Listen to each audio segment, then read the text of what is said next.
अस्सलाम वालेकुम dear students, I hope you all are fine. Chemistry grade 11 unit number 8 हमने start किया था कल। नॉलेज 8.1 का हमने पहला लेक्चर देखा था और उस पहले लेक्चर में हमने इन 3 एसएलओस पे डिटेल से बात की थी। आज हमने नॉलेज 8.2 शुरू करना है, लेकिन पहले मैं एक ग्राफ आपके साथ शेयर करूंगा। उतनी देर में जो हमने कल पढ़ा था आप एक दफ़ा रिवाइज कर लें, रिव्यू कर लें। हमने किन बातों को कल देखा था, इक्विलिब्रियम कैसे अचीव होता है, उसके लिए क्या क्या कंडीशंस हैं, पता कैसे चलता है इक्विलिब्रियम अचीव हो चुका है। इन सब बातों पे हमने कल डिटेल से बात की थी। 8.2 नॉलेज शुरू करने से पहले मैं आपके साथ एक सिमुलेशन शेयर करना चाहता हूं जिसमें आप एक ग्राफ को ऑब्जर्व करेंगे। तो ये स्टूडेंट्स, अब आपके सामने एक रिएक्शन करवाने लगूं। आपने क्या करना है, इसको गौर से देखना है और इसको गौर से देखने के बाद आपने ये मुझे बताना है कि क्या ये रिवर्सिबल रिएक्शन है, इरिवर्सिबल रिएक्शन है, कौन सा रिएक्शन है। ठीक है, क्या इसमें डायनेमिक इक्विलिब्रियम आया या नहीं आया। तो आप अगर गौर करें, एक कंटेनर है और इस कंटेनर को आप मान लीजिए ये क्लोज कंटेनर है, लेकिन दिखाया नहीं हुआ ऐसा सिमुलेशन में, लेकिन ये क्लोज कंटेनर है नंबर 1। इसके अंदर दो तरह के रिएक्टेंट हैं, अभी रिएक्शन स्टार्ट नहीं हुआ। आप नीचे देख सकते हैं यहाँ पर कि एक आपको रेड कलर का डॉट नजर आ रहा है, एक आपको ग्रीन कलर का डॉट नजर आ रहा है। These are reactants. इनके रिएक्शन के बाद ग्रे कलर का प्रोडक्ट बनेगा और अभी आपको कोई प्रोडक्ट नजर नहीं आ रहा, सारे का सारा रिएक्टेंट है। यानी concentration of reactant eight there peak and the concentration of product जो है वो मिनिमम है, जीरो है अभी। तो अभी रिएक्शन स्टार्ट करवाते हैं। तो देखें, रिएक्शन स्टार्ट हुआ। प्रोडक्ट यानी कि जो ग्रे कलर के डॉट्स हैं आपको नजर आना शुरू हो गए हैं और रेड और ग्रीन जो है वो डॉट्स कम होना शुरू हो गए हैं। का मतलब क्या है कि आहिस्ता आहिस्ता प्रोडक्ट बढ़ रही है और आहिस्ता आहिस्ता रिएक्टेंट्स जो हैं वो क्या हो रहे हैं, कम हो रहे हैं। अभी रिएक्शन चल रहा है। अगर आप गौर से देखें सारे प्रोसेस को, फुल स्क्रीन कर दें इसको जरा जी। और एक टाइम के बाद रिएक्शन में कोई तब्दीली नहीं आ रही। ठीक है, रिएक्शन रुक गया है। लेकिन जब रिएक्शन रुका, क्या सारे का सारा रिएक्टेंट प्रोडक्ट में चेंज हो गया? तो आंसर इज नो, सारे का सारा रिएक्टेंट प्रोडक्ट में चेंज नहीं हुआ। एक खास टाइम के बाद रिएक्टेंट की कंसंट्रेशन भी अब रुक गई है, प्रोडक्ट की कंसंट्रेशन बनना भी एक रुक गया प्रोसेस। इस टाइम पे जितना रिएक्टेंट प्रोडक्ट में जाएगा उतना प्रोडक्ट वापस कहां आ जाएगा, रिएक्टेंट। तो ये निशानी है इक्विलिब्रियम पे आ चुका है रिएक्शन, डायनामिक इक्विलिब्रियम अचीव। क्योंकि इसकी नेचर डायनामिक है, केमिकल इक्विलिब्रियम होता ही डायनामिक है। क्योंकि फ्लक्चुएशन आपने कल देखा था, फ्लक्चुएशन तो आ रही थी लेकिन एक खास वैल्यू जिसे हम केसी कहते हैं। What is KC?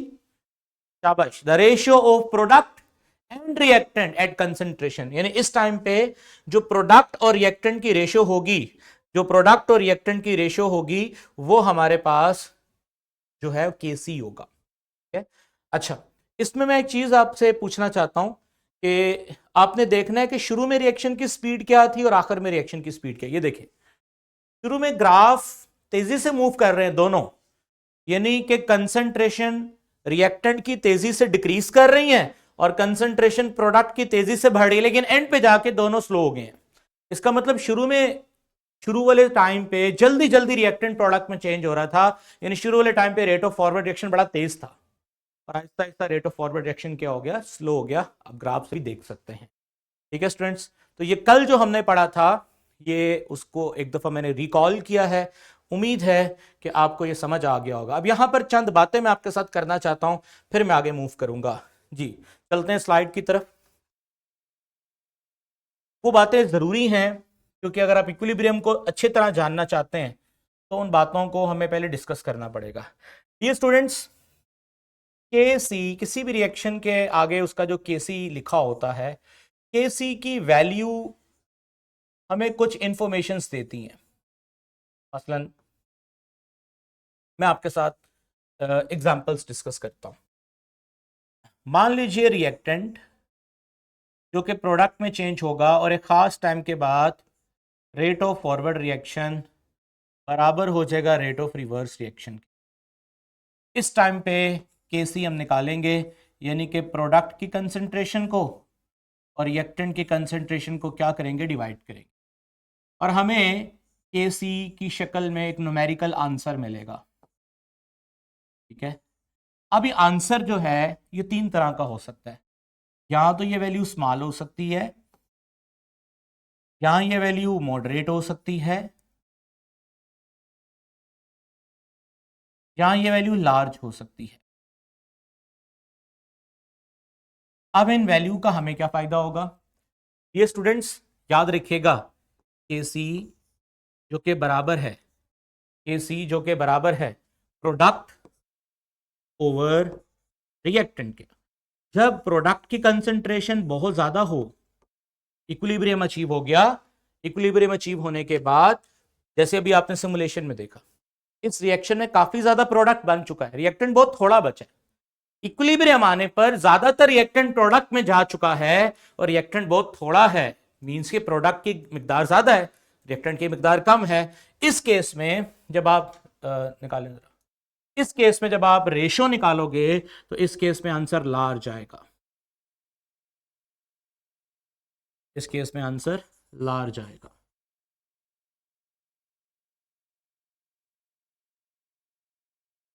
कैसे पता चला, ऑब्वियसली प्रोडक्ट और Kc की वैल्यू के दरमियान में कौन सा रिलेशन है स्टूडेंट्स, डायरेक्ट रिलेशन है। तो जब किसी रिएक्शन का Kc लार्ज लिखा होगा तो मैं समझ जाऊंगा कि ये रिएक्शन में रिएक्टेंट ज्यादातर प्रोडक्ट में जा चुके थे, फिर इक्विलिब्रियम आया। इन द मीनवाइल अगर किसी रिएक्शन का Kc स्मॉल लिखा है, मसलन product over reactant Kc small लिखा है, इसका मतलब उस रिएक्शन की प्रोडक्ट्स थोड़ी हैं, रिएक्टेंट्स ज्यादा हैं। इक्विलिब्रियम आ तो गया है, लेकिन उस इक्विलिब्रियम के आने पर भी कोई ज्यादा प्रोडक्ट्स नहीं बनी, ज्यादातर रिएक्शन रिवर्स साइड पे ही है। ऐसा तब होगा जब Kc की वैल्यू क्या होगी, स्मॉल। इंटरमीडिएट वैल्यू होगी तो ना बहुत ज्यादा रिएक्टेंट होंगे और ना ही बहुत ज्यादा प्रोडक्ट होंगे। उम्मीद है कि आपको ये वाला कॉन्सेप्ट समझ आ गया। ज्यादातर बुक्स में पहली बात है हमारे SLO था नहीं है, लेकिन ये कंसेप्ट कनेक्ट है हमारे हायर ऑर्डर थिंकिंग के लिए। तो याद रखिएगा केस, इसे बोलते हैं एक्सटेंट ऑफ अ रिएक्शन, इस कॉन्सेप्ट को बोलते हैं extent of a reaction.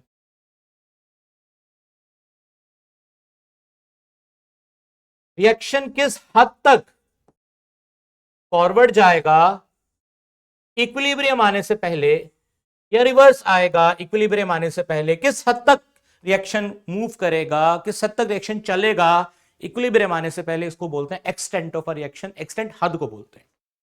Second students, एंटीटेस्ट पॉइंट ऑफ व्यू से 2-3 पॉइंट्स बताना चाहता हूं। मसलन एक रिएक्शन है 2A + B और it is a reversible reaction, और ये मिला हमें 3C।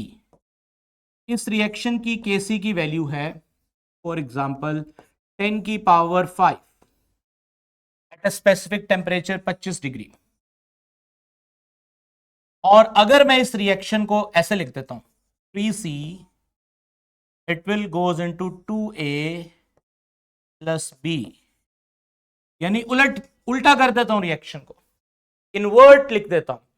तो मैंने सिर्फ एक काम करना है, इसका Kc क्या करना है, इसका Kc यही रहेगा, ऐसे, यानी इस तरह से जो वैल्यू थी वही रहेगी, लेकिन साइन चेंज कर देना आपने, प्लस है तो माइनस कर देना। लार्ज वैल्यू ऑटोमेटिकली क्या हो जाएगी, स्मॉल हो जाएगी। ऐसा कब करना है, जब रिएक्शन इन्वर्ट होगा। और ये बात तो वैसे भी पता है कि अगर मान लो ये फॉरवर्ड जा रहा है और ये एक्सो है, तो अब ये एक्सो की बजाय क्या हो जाएगा, एंडो हो जाएगा, फॉरवर्ड। समझियो, तो ये बातें जो आपको पता है, थोड़ा सा इसको रिकॉल किया है, ग्रेड 9 में भी आपने सीखी हैं।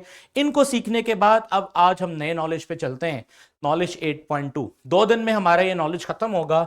आज हम किस SLO को पढ़ेंगे, रिड्यूस करेंगे इक्विलिब्रियम कांस्टेंट एक्सप्रेशन Kc को रिड्यूस करेंगे फ्रॉम एन इक्वेशन से for homologous reaction, sorry homogeneous reaction, sorry homogeneous. अच्छा, मैं ना एक एग्जांपल आपको हेट्रोजीनस की भी दे दूंगा, हेट्रोजीनस की भी दे दूंगा, ठीक है लेकिन दूंगा कल। आज मैं आपको मौका दूंगा कि आप जरा सोचें हेट्रोजीनस के बारे में होमोजीनस पढ़ने के बाद। क्योंकि आज हमने यही SLO पढ़ना है, तो मजीद SLOs को हम कल देखेंगे, आज हमने जो पढ़ना उसको देख लिया। स्टूडेंट्स, इस एसएलओ को पढ़ने के लिए थोड़ा बैकग्राउंड नॉलेज होना चाहिए लॉ ऑफ मैस एक्शन के। ऑल्दो एसएलओ में डायरेक्टली एड्रेस करने के लिए तो नहीं बोला हुआ, लेकिन ये एक इंफॉर्मेटरी चीज आप समझ लें कि बैकग्राउंड नॉलेज समझ लें कि अगर आपने एसएलओ अच्छे से समझना है, आपको अगर इक्विलिब्रियम एक्सप्रेशन डिड्यूस करना है, तो आपको ये लॉ ऑफ मैस एक्शन आना चाहिए। ठीक है, क्या है लॉ ऑफ मैस एक्शन? मैं इसकी डायरेक्ट स्टेटमेंट पे जाता हूं। This law state that the rate of chemical reaction is directly proportional. किसी भी रिएक्शन का जो रफ्तार होती है वो डायरेक्टली प्रोपोर्शनल होती है to the active masses of the reactants. ये एक्टिव मासेस क्या होते हैं अभी बताता हूं आपको। The term active mass refer to the molar concentration. आपने चैप्टर नंबर 7 के अंदर कंसेंट्रेशन का नाम तो सुना है। क्या होती है कंसेंट्रेशन? मोल पर डीएम क्यूब। मोल पर डीएम क्यूब। इस कंसेंट्रेशन को ही हमने लफ्ज बदल दिया है, क्या बोल दिया है? Reactive mass. ठीक है, express as the number of moles per litre and denoted by the enclosed in formula of the substance in square bracket. मिसाल के तौर पे, अभी मैं आपको मिसाल देता हूं। मिसाल के तौर पे हमारे पास हाइड्रोजन है 1 ग्राम और 127 ग्राम आयोडीन है, और हमने अलग अलग हाइड्रोजन और 127 ग्राम आयोडीन पर लीटर, 1 लीटर के अंदर इनकी कंसेंट्रेशन कितनी है? मिसाल के तौर पे मेरे पास एक कंटेनर है, उस कंटेनर में, वो कंटेनर जो है वो 1 लीटर का है, 1 डीएम क्यूब का है। उसमें 1 ग्राम हाइड्रोजन है, और 1 ग्राम हाइड्रोजन का मतलब होता है 0.5 मोल। इसी तरह मेरे पास एक और कंटेनर है, उस कंटेनर के अंदर उस कंटेनर का वॉल्यूम है 1 डीएम क्यूब, और उसमें 127 ग्राम आयोडीन है, मतलब 127 ग्राम आयोडीन भी 0.5 मोल होता है। तो अंडर 1 लीटर कंटेनर, अब ये सोल्यूशन की फॉर्म में भी हो सकते हैं, लेकिन यहां पर मैं सोल्यूशन की फॉर्म में डिस्कस नहीं कर रहा। Under 1 litre container amount of chemical कितना है? वो होता है active mass. In the mean while, अगर मैं हाइड्रोजन का एक और कंटेनर लेता हूं और उसमें हाइड्रोजन में 2 ग्राम डालता हूं, इसी तरह 1 लीटर का कंटेनर है, 2 ग्राम हाइड्रोजन डालता हूं, तो 2 ग्राम हाइड्रोजन स्टूडेंट्स 1 मोल होती है। तो मुझे बताओ, ये ज्यादा, इसके अंदर एक्टिव मास ज्यादा है या इसके अंदर एक्टिव मास ज्यादा है? ऑब्वियसली इसके अंदर एक्टिव मास ज्यादा है, और इसके अंदर एक्टिव मास क्या है? कम। मतलब कि अभी इसका, अगर मैं इसको लिखना चाहूं ब्लू वालों को, सॉरी ब्लू वालों को लिखना चाहूं, तो हाइड्रोजन इस तरह लिखूंगा। ठीक है, हाइड्रोजन इस तरह लिखूंगा, मतलब ये अगर स्क्वायर ब्रैकेट लिखी है, इसका मतलब है इसका एक्टिव मास 1 है। और अगर आयोडीन को मैं ऐसे लिखूंगा, तो इसका मतलब इसका एक्टिव मास 1 है। और एक्टिव मास 1 होने का मतलब क्या है? कि 1 लीटर के कंटेनर में 1 मोल केमिकल हो। 1 लीटर के कंटेनर में 1 मोल केमिकल हो, ये होता है एक्टिव मास 1। क्योंकि ये इतना तो है नहीं है, कितना है? 0.5 एक्टिव मास है इनका, और आयोडीन का भी कितना है? 0.5 एक्टिव मास।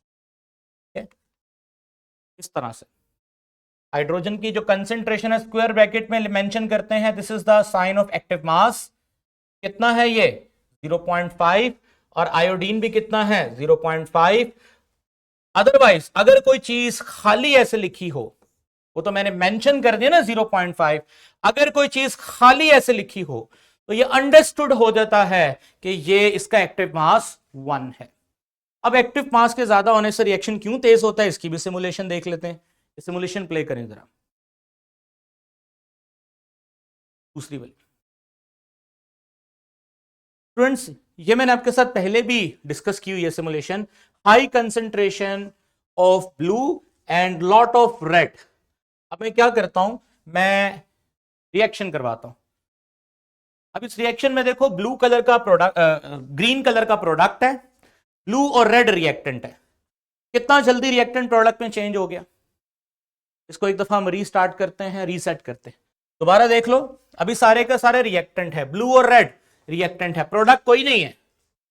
अब इसको प्ले करता हूं, ये देखो ब्लू और रेड आपस में टकराए और ग्रीन में चेंज हो गए, प्रोडक्ट में चेंज हो गए। कितना जल्दी हो रहा है रिएक्शन, क्योंकि एक्टिव मास दोनों का ज्यादा है। एक फिक्स वॉल्यूम के अंदर रेड भी बहुत ज्यादा है और ब्लू भी बहुत ज्यादा है।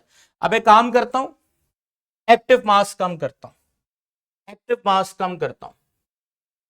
क्या मैं इसको भी लो कर देता हूं और इसको भी लो कर देता हूं, ये लो एक्टिव मास हो गया। अब इस लो एक्टिव मास पर, यानी कि एक फिक्स वॉल्यूम के अंदर रेड भी कम है, ब्लू भी कम है। अब इसको प्ले करता हूं तो देखो कितना टाइम लग रहा है प्रोडक्ट बनने में, क्योंकि कोलेजन्स कम हो रही हैं। तो यहां से साफ जाहिर हुआ कि एक्टिव मास जितना ज्यादा होगा रफ्तार उतनी ज्यादा होगी। वापस चलते हैं। तो स्टूडेंट्स मान लीजिए मैंने रिएक्शन करवाना है ए और बी में, ए और बी में रिएक्शन होना है और प्रोडक्ट बनना है। अगर ए और बी इस तरह होंगे तो उनमें कोलेजन्स का चांस कम है। अगर उनका एक्टिव मास ज्यादा है तो कोलेजन्स का चांस भी क्या है, ज्यादा है। हाँ, अगर ए को मैं उतराने दूं, बी को बढ़ा दूं, तो भाई बी का एक्टिव मास ज्यादा होने पे भी ओवरऑल कोलेजन्स का चांस क्या है, ज्यादा है। और अगर मैं ए को भी ट्रिपल कर दूं, बी को भी ट्रिपल कर दूं, तो ऑब्वियसली कोलेजन्स का चांस बहुत ज्यादा बढ़ गया है। Is it clear? तो जितना ज्यादा कोलेजन्स होंगी उतना ज्यादा चांस है कि रिएक्टेंट किसमें चेंज हो सके, प्रोडक्ट। तो साफ जाहिर है कि रफ्तार डायरेक्टली प्रोपोर्शनल है कंसंट्रेशन के, और कंसंट्रेशन को जाहिर करने का तरीका स्क्वायर ब्रैकेट। शाबाश, स्क्वायर ब्रैकेट का मतलब क्या होता है, बार बार बता रहा हूं, स्क्वायर ब्रैकेट का मतलब होता है मोल पर डीएम क्यूब। 1 लीटर के अंदर कितने मोल आपने केमिकल डाला है, और चूंकि आपने केमिकल्स का आपस में रिएक्शन करवाना है, तो रिएक्शन करवाने के लिए जो केमिकल्स आप यूज कर रहे हो उनमें असल में एक्टिव मास है कितना, उसके लिए फिर हम इस ब्रैकेट के साथ हम उसको एक्सप्रेस करते हैं। चलें जी, ये वही बात मैंने बताई कि रफ्तार बढ़ेगी अगर ए और बी का एक्टिव मास क्या होगा, ज्यादा होगा। जितना ए का एक्टिव मास होगा, जितना बी का एक्टिव मास होगा, रफ्तार उतनी ज्यादा बढ़ जाएगी। Is it clear?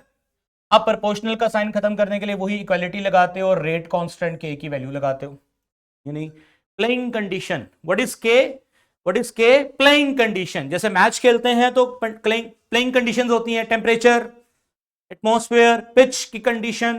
तो जब भी रिएक्टेंट्स ने रिएक्ट करना होता है तो उनके लिए जो प्लेइंग कंडीशन होती हैं वो जो है वो के है। नेक्स्ट हमारे पास आगे चलते हैं हम लोग, इसको फुल स्क्रीन करें।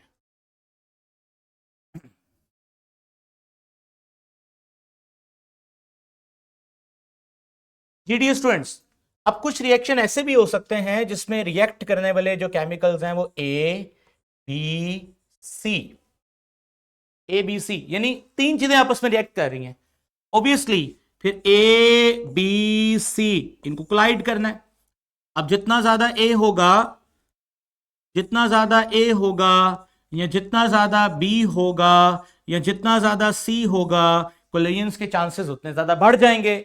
वही बात है कि rate of reaction directly proportional है concentration of A, concentration of B, concentration of C.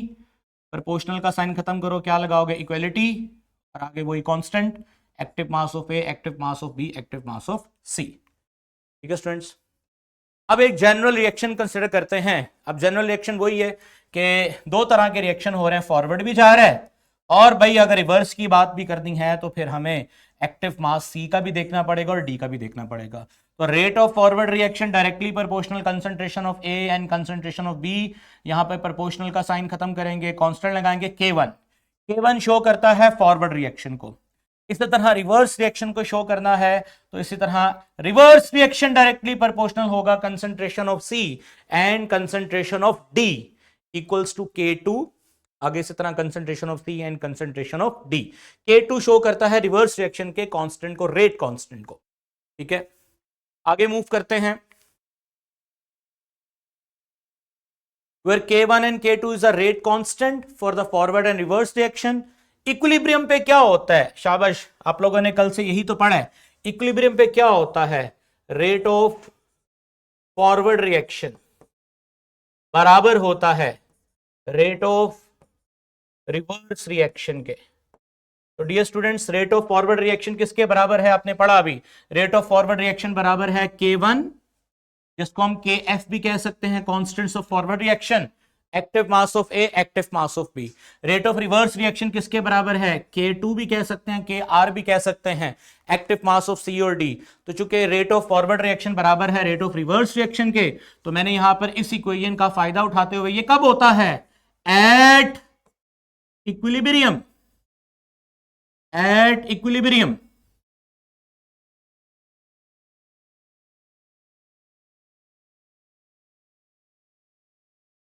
At equilibrium. तो मैंने लिख दिया रेट ऑफ फॉरवर्ड रिएक्शन इसके बराबर है, रेट ऑफ रिवर्स रिएक्शन इसके बराबर है।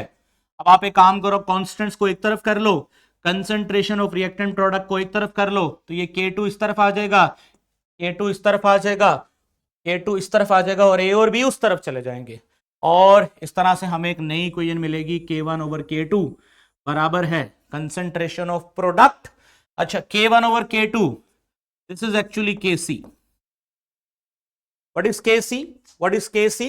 Kc is an equilibrium constant which is a ratio of K1 and K2. K1 और K2 की रेशियो को बेटा इक्विलिब्रियम कांस्टेंट कहते हैं, और इक्विलिब्रियम कांस्टेंट किसके बराबर होगा? C bracket D bracket over A square bracket B। अब C और D क्या है? शाबाश, प्रोडक्ट, और A और B क्या है? रिएक्टेंट। तो इस तरह से Kc किसके बराबर हो गया बेटा? प्रोडक्ट ओवर रिएक्टेंट के बराबर हो गया। फॉलो कर रहे हैं इस चीज को? अब यहां पर एक फैक्टर और हम डिस्कस करेंगे। मान लीजिए एक रिएक्शन है जिसमें 2A यानी कि 2A 2 moles of A participate करता है और बनाता है C और D। अब 2 जो है वो A का कोएफिशिएंट है। अब इस इक्वेशन को मैं ऐसे भी एक्सप्रेस कर सकता हूं, A plus A and you will get C plus D। ठीक है स्टूडेंट्स? अब आपने अगर इसका Kc लिखना है तो Kc किसके बराबर होता है? शाबाश, Kc बराबर अभी पीछे पढ़ के आयो, प्रोडक्ट ऊपर रिएक्टेंट नीचे। तो ये रहा प्रोडक्ट और ये रहा रिएक्टेंट, तो ये C और D प्रोडक्ट ऊपर और रिएक्टेंट नीचे। 2 दफा A लिखा, क्यों लिखा 2 दफा A? क्योंकि भाई रिएक्टेंट में उसके डबल कंसंट्रेशन है, डबल अमाउंट में रिएक्टेंट में A यूज हो रहा है, तो A के लिए डबल 2 दफा ब्रैकेट आएगी। एक ब्रैकेट का मतलब क्या है? 1 मोल अंडर DM 1 DM क्यूब, ठीक है ना, जिसकी यानी कि मोलैरिटी 1 है। 2 मोलर, यहां पर A2 का मतलब इट विल बी आ 2 मोलर, उसके लिए डबल ब्रैकेट आएगी। ठीक है, इसके लिए डबल ब्रैकेट आएगी। ठीक है, अब यहां पर स्क्वायर आ गया और आगे C और D वैसे का वैसे ही आ गया, यानी कि आप ब्रैकेट को स्क्वायर के साथ भी लिख सकते हो। तो यहां से पता यह चला कि जो भी इक्वेशन आप मेंशन करोगे, जिस भी इक्वेशन का आप Kc लिखोगे, तो आपने देखना है कि जो भी उसका कोएफिशिएंट है वो यहां पर पावर में आएगा, जो भी कोएफिशिएंट है वो यहां पर पावर में आएगा। ठीक है, ओके। अब इस चीज को सामने रखते हुए एक जनरल इक्वेशन लिखते हैं। मसलन ये एक इक्वेशन है, इसमें A बताता है, मान लो ये 2 मोल है, B आपको बताता है ये 3 मोल है, C आपको बताता है ये 2 मोल है, D आपको बताता है ये 4 मोल है। मतलब कि स्मॉल a बताता है कि इसकी कितनी मोलर कंसंट्रेशन है, स्मॉल b बताता है कितनी मोलर कंसंट्रेशन है, स्मॉल c बताता है कितनी मोलर कंसंट्रेशन है, स्मॉल d बताता है कितनी मोलर कंसंट्रेशन है। वो जितनी मोलर कंसंट्रेशन भी मेंशन होगी, अभी हम एक रियल एग्जांपल भी कर लेते हैं। अब आपने क्या करना है, इनका रेशियो निकालना है, प्रोडक्ट ऊपर रिएक्टेंट नीचे, C और D ऊपर A और B नीचे, लेकिन साथ साथ इनके पावर्स भी मेंशन करने हैं। अगर किसी जगह कुछ नहीं लिखा तो ऑटोमेटिकली वहां 1 आ जाएगा, लेकिन अगर कहीं 2 3 बैलेंस करते वक्त लिखा है तो वहां पर आपने पावर्स लगानी है। एक मैं आपको एग्जांपल करवा देता हूं, जैसे आप देखो N2 + 3H2 and you will get 2NH3। अब इसमें साफ पता चल रहा है कि इसकी कंसेंट्रेशन इसके मुकाबले में ट्रिपल है और इसकी concentration as compare to nitrogen double है। ठीक है, जब आप इसका केसी लिखोगे तो प्रोडक्ट ऊपर आएगा, रिएक्टेंट नीचे आएगा। अब प्रोडक्ट में NH3 इस तरह लिखोगे, KC बराबर है NH3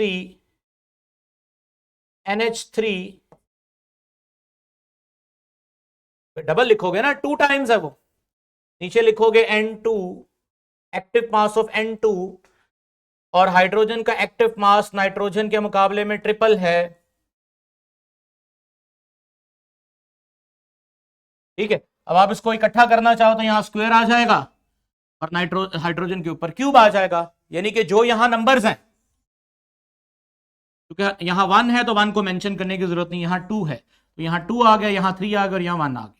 ओके, चलें जी, अब एक टेस्ट केस हम डिस्कस कर लेते हैं। हमारे पास एक रिएक्शन है, उस रिएक्शन में N2O5 डिकम्पोज हो रहा है NO2 के अंदर, O2 के अंदर। तो फर्स्ट ऑफ ऑल अगर आपने इसका एक्सप्रेशन लिखना है KC का, तो फर्स्ट ऑफ ऑल इक्वेशन को क्या करना पड़ेगा, बैलेंस करना पड़ेगा। इक्वेशन को बैलेंस करने का तरीका आपको ऑलरेडी मैंने सिखाया हुआ है, छोटी क्लासों में पढ़ के आए हो। तो ये इक्वेशन बैलेंस हो गई है। अब इस बैलेंस इक्वेशन को सामने रखते हुए प्रोडक्ट की कंसेंट्रेशन पहले आप देख दो, ये 4 है तो भाई इसके ऊपर 4 आएगा, यहां पर 1 आएगा, और आप रिएक्टेंट की कंसेंट्रेशन देखो 2 है तो यहां पर इसके ऊपर 2 आएगा।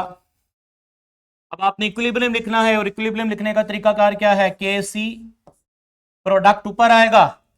कौन है जी प्रोडक्ट, NO2 ब्रैकेट 4 टाइम इसकी कंसेंट्रेशन है, O2 के साथ 1 आएगा ओवर N2O5 के साथ, शाबाश, N2O5 के साथ कुछ बुक्स में हो सकता है नीचे यहां पर वैल्यू लिख दी है 2, यहां नहीं लिखनी, आपने यहां पे खत्म करके इसको ऊपर लिखना है यहां पर। ये नंबर जो नंबर थे इसके शुरू में वो मैंने इनकी ब्रैकेट्स के साथ लगा दिए। ठीक है स्टूडेंट्स, ये देखिए फाइनल हमने ये किया। अब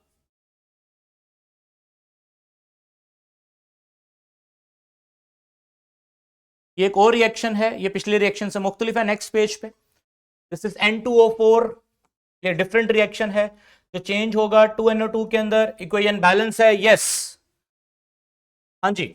रेट ऑफ फॉरवर्ड रिएक्शन किसके बराबर होता है, rate of reverse reaction. Forward reaction में क्या आएगा, शाबाश, पढ़ा हुआ आपने। ये डिफरेंट तरह के केसेस आपके साथ डिस्कस कर रहा हूं। आप इन केसेस को किसी भी रिएक्शन पर क्या कर सकते हैं, अप्लाई कर सकते हैं।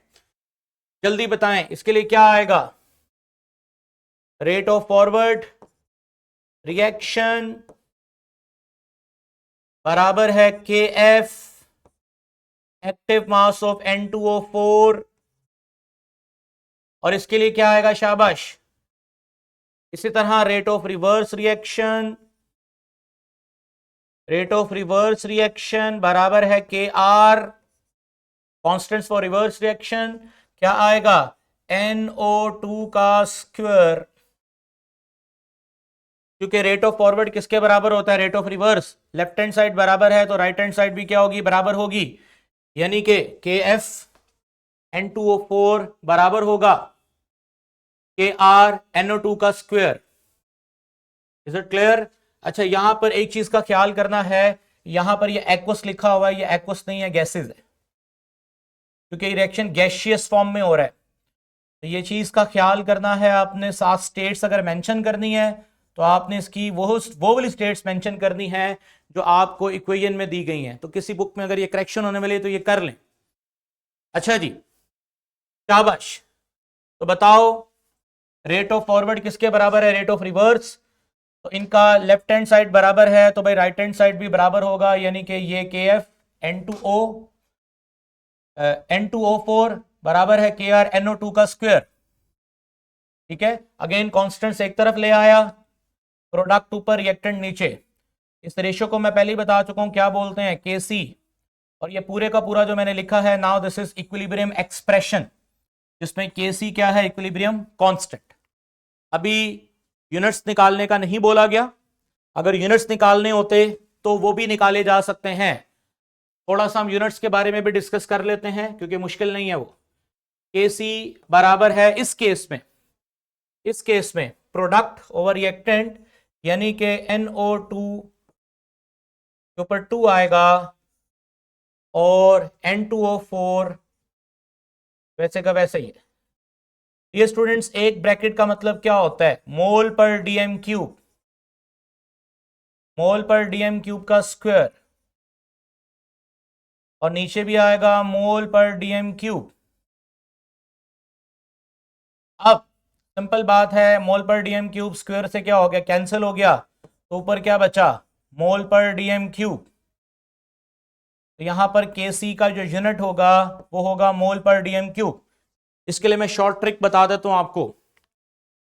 यहां देखें, इसका भी Kc का यूनिट निकालना हो तो निकल आएगा। कैसे, 4 और 1 5 ब्रैकेटें ऊपर हैं, सिंपल आप लिखें यहां पर मोल पर डीएम क्यूब की पावर 5, नीचे लिखें ब्रैकेट मोल पर डीएम क्यूब की पावर 2। अल्टीमेटली हर ब्रैकेट का मतलब मोल पर डीएम क्यूब है ना, और आप इसको कैंसिल आउट कर दें। जैसे स्टूडेंट्स आप इसको कैंसिल आउट करेंगे तो 5 2 के साथ कैंसिल हो जाएगा, तो 3 मोल ऊपर बचेंगे। जब 3 मोल ऊपर बचेंगे यानी 3 ब्रैकेटें ऊपर बचेंगी तो क्या बनेगा, मोल पर डीएम क्यूब 3। ओके, अब इसको आप अनफोल्ड कर ले, मतलब इसको खोल लें आप इसको, ये क्या बनेगा, Kc बराबर है मोल 3 और Dm -9। ठीक है, इस तरह से आप इसका Kc का यूनिट निकाल लोगे। आई होप स्टूडेंट्स कि आपको ये अच्छे तरीके से Kc का यूनिट समझ आ गया है। SLO हमारा कंप्लीट हो चुका है। जिस SLO को हमने पढ़ना था हम अच्छे तरीके से हर एस्पेक्ट के साथ देख चुके हैं, और एक दफा दोबारा आप SLO की स्टेटमेंट देख लें। हमने डिड्यूस करना सीख लिया, इक्विलिब्रियम कांस्टेंट को Kc को from an equation of homologous reaction, heterogeneous, homologous कह रहा हूं, होमोजीनस रिएक्शन। हेट्रोजीनस रिएक्शन की बात हम कल थोड़ी बहुत करेंगे, जरूरत नहीं है, लेकिन चले कंपैरेटिव वे में हम कर लेंगे। यहां तक किसी भी बच्चे का कोई क्वेश्चन है तो वो कर सकता है। क्लियर है जी, ऑल क्लियर।